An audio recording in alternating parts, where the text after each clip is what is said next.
I should start by saying I'm not one to believe in ghosts or spirits. I always chalked strange events up to imagination or rational explanations. But what happened to me last summer at Mosswood Cabin? Well, I still can't shake the feeling that something very real and very sinister took place. It started when I booked a remote cabin for a weekend getaway, looking to escape the city. I found a place that looked perfect. Mosswood Cabin, sitting in the middle of nowhere, just the silence of the forest and the peace of solitude. I arrived on a Friday evening just as the sun was setting. The cabin was older than I expected, but it had a charm to it. It was small, with faded wooden walls and creaky floors, but it felt cozy enough, at least during the day. The first night was quiet.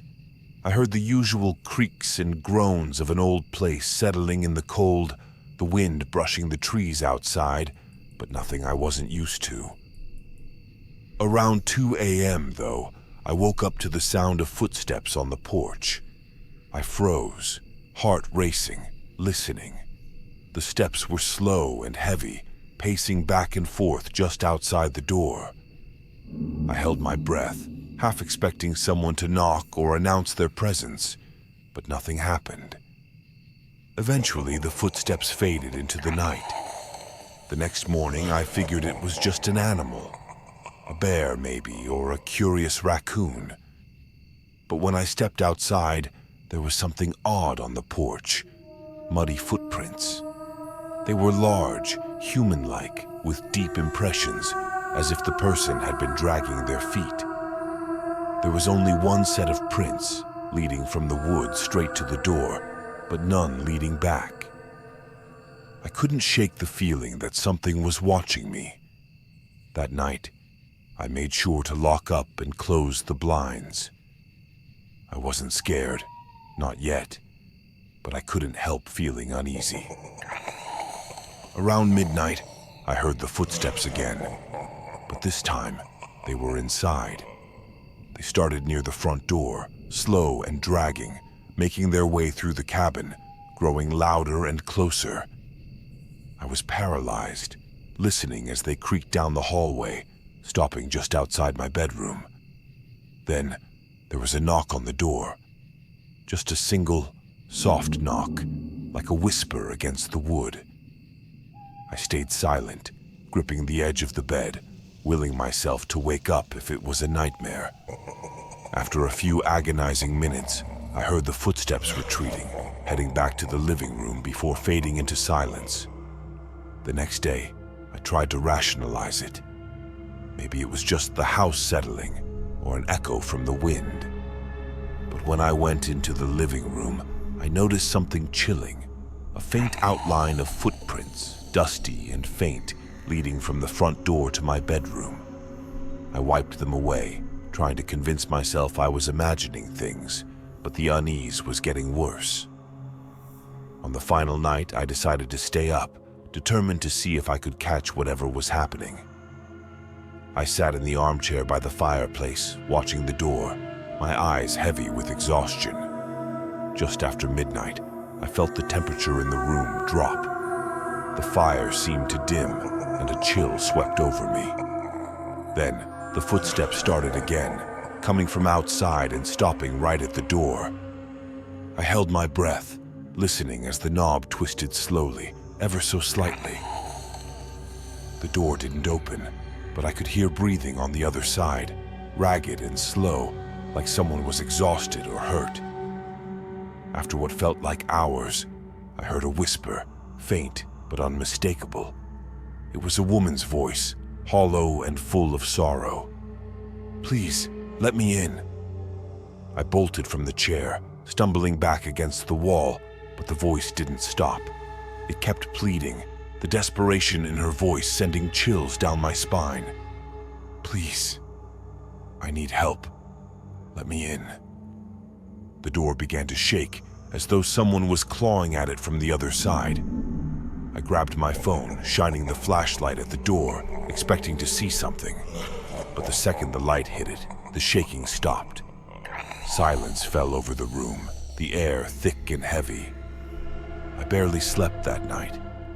I just sat in the chair, waiting for dawn, listening for any sound. When the first light broke through the trees, I packed up and left without looking back. I thought it was over, but sometimes at night, when I'm alone, I still hear her voice, a faint whisper just outside my door, begging to be let in. The next night, I couldn't bring myself to fall asleep. I felt watched, as if the cabin itself was breathing with me, waiting for something to happen. I decided to keep all the lights on, hoping it might keep the terror at bay. By midnight, I felt silly for being so tense. But as the clock hit 2 a.m., the cabin grew icy and the dim lights flickered. Then I heard it.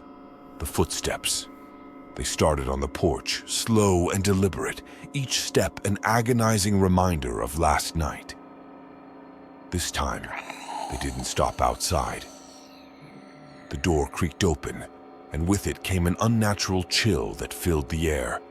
My heart pounded as I saw the door move, just slightly, but enough for me to glimpse a figure standing there. She was tall, her face obscured by tangled dark hair, and her skin was an unnatural gray, like something long dead. Her head was bent at an odd angle, and her limbs moved stiffly, like they weren't connected right. I froze, barely breathing, watching as she entered the cabin, her steps echoing through the silence. Her head turned in my direction, and though I couldn't see her eyes, I could feel her gaze, a heavy, invasive feeling that seemed to reach into my soul. She raised her arm, her finger crooked and trembling, pointing right at me. "Let me in," she whispered, her voice like the rustle of dead leaves. It wasn't just a plea, it was a command. I stumbled back, knocking over a lamp. The crash echoed, but she didn't flinch. She kept advancing, her finger still pointed at me, her face twisting into a grotesque smile that stretched impossibly wide, revealing broken, blackened teeth. The stench of decay filled the air, and I fought the urge to gag. I bolted, rushing toward the bathroom, slamming the door behind me. My hands shook as I locked it, pressing my ear to the wood. But then, the lights went out. I fumbled for my phone, turning on the flashlight. As I shone it around, I noticed something horrifying. The mirror was fogging up, as though someone were breathing on the other side.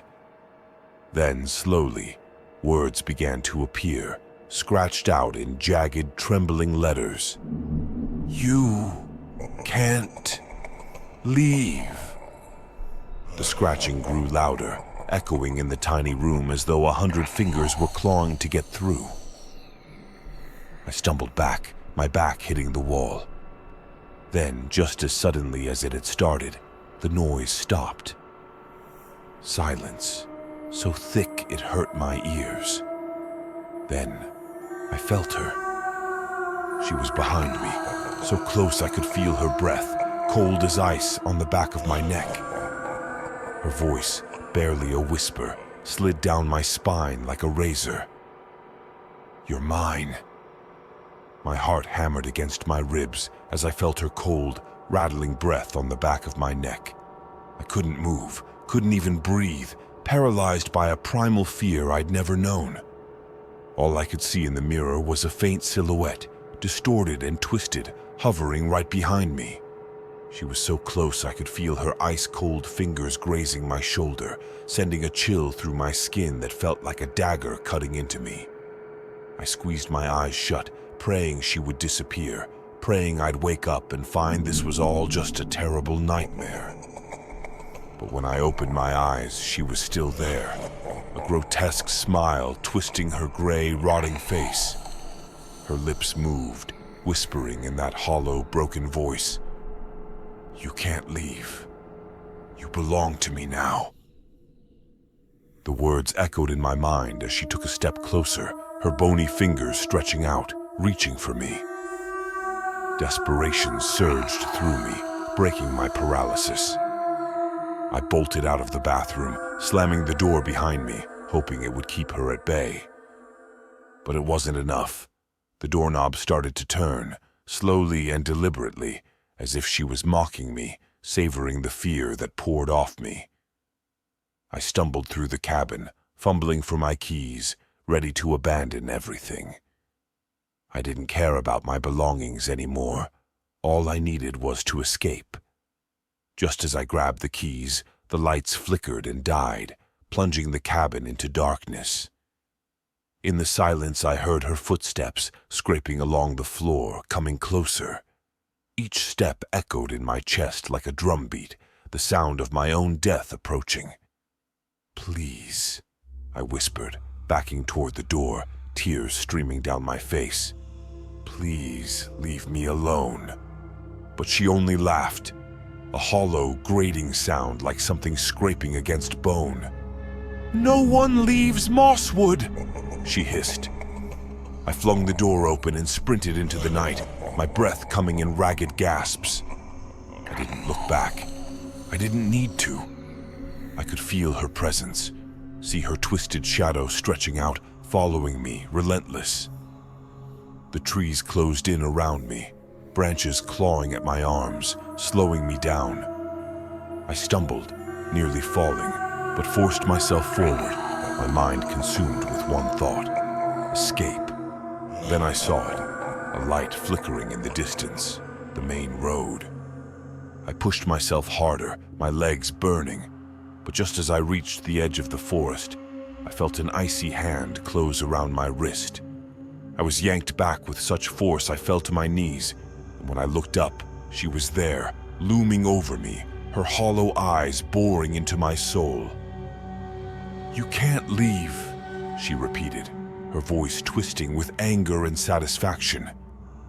She leaned down, her face inches from mine, her foul breath washing over me. "You belong here, forever," I screamed, tearing myself free and bolting for the road. I didn't stop until I was in my car, my hands shaking so badly it took 3 tries to get the key into the ignition. When the engine roared to life, I slammed my foot down, peeling away from the cabin, leaving Mosswood far behind. But as I drove, my rear-view mirror fogged up, just like in the bathroom.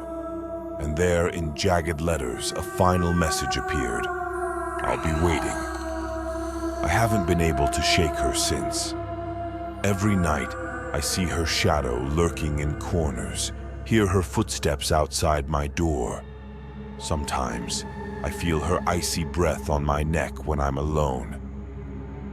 I've tried everything to get rid of her, moving apartments, throwing out everything I brought from the cabin. Nothing works. The haunting isn't over. It's only just begun.